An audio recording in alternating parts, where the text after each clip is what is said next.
राजकारण, समाजकारण, कोकणातील प्रत्येक घडामोड. सिंधुदुर्ग 24 तास आता नव्या रूपात.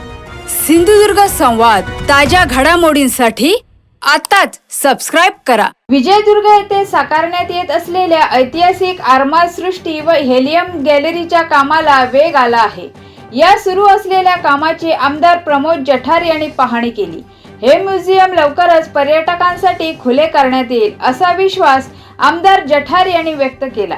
या म्युझियमच्या माध्यमातून विजयदुर्गच्या पर्यटनाला मोठी चालना मिळण्यासोबतच स्थानिकांना रोजगाराच्या नव्या संधी उपलब्ध होतील असा विश्वासही त्यांनी व्यक्त केला. आरमार सृष्टी आणि हेलियम गॅलरीच्या जागेवरती जिथून आपल्याला समोर विजयदुर्ग किल्ला आपल्याला समोर दिसतोय, हा 2 एकराचा परिसर आहे. बरोदळी हे आपले कॉन्ट्रॅक्टर आहेत, काम करत आहेत, आर्किटेक्ट कामत आहेत आणि सिंधुरत्न समितीतनं 5 कोटीने हा प्रकल्प सुरू झालेला आहे. आणखी लागणारे पैसे आपले पालकमंत्री आणि आपले माननीय मुख्यमंत्री आणि इतर सगळे मंत्री घेणार आहेत. परंतु या ठिकाणी एक हेलियम गॅलरी आणि आरमाराचं म्युझियम अशा प्रकारची कल्पना मूळ पायाभरणी, पायाचं काम मला वाटते जरी पूर्ण झालेलं आहे ना. आणि मला वाटतं हे डिसेंबरपर्यंत त्यांना पूर्ण करायचं. बरोबर, डिसेंबरपर्यंत पूर्ण करायचं. आपण एक 2-4 महिने आपण ग्रेस पकडू, तर मार्च-एप्रिल महिन्यापर्यंत तरी लोकांच्या बघण्यासाठी 2027ला आहे ना, हे हरकत नाही.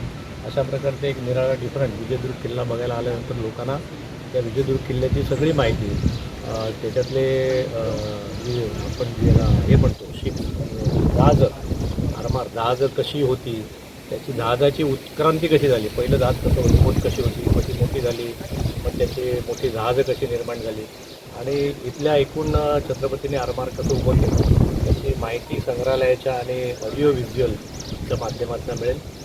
पहिल्या माळ्यावरती पण त्याला व्यवसायांवरून एक मोठा हेलियमचा डोम किंवा हेलियमचा फुगा असा उंच असेल आणि हेलियमचं माहिती असेल. अशी आलेल्या त्या पर्यटकांना या ठिकाणी माहिती मिळावी अशा पद्धतीने गुरु राणे या 2 एकरामध्ये या कल्पना सगळ्या बालगोपाळांची आणि स्थानिक मंडळींची होती ती महाराष्ट्र सरकारच्या माध्यमातून आता पूर्णत्वास जाताना दिसते. हे पुणे स्थळ आहे, ते PRZ आणि सगळे नियम अशी असल्यामुळे जेवढं बांधकाम रेस्टॉरंटचं होतं तेवढंच करता येत होतं. बाहेरला गॅलरी, पुढे एक मोठा डेक, त्याला आपण टायटॅनिक डेक म्हणतो ना, तसं एक खाली गेल्यानंतर एक पुढे टायटॅनिक डेक येईल, समोर गार्डन येईल, त्याच्यानंतर पायऱ्या येतील.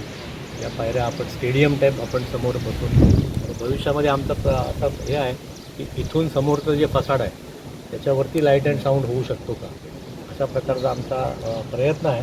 त्यामुळे भविष्यात इथे लोक बसली तर संध्याकाळी समोर आपल्याला छत्रपतींचा इतिहास, कान्होजी आंग्रेंचा इतिहास आपल्याला पाहता येईल का तिथून पाणी किंवा याच्या माध्यमातून. असा आमचा भविष्यातला एक प्रयत्न आहे.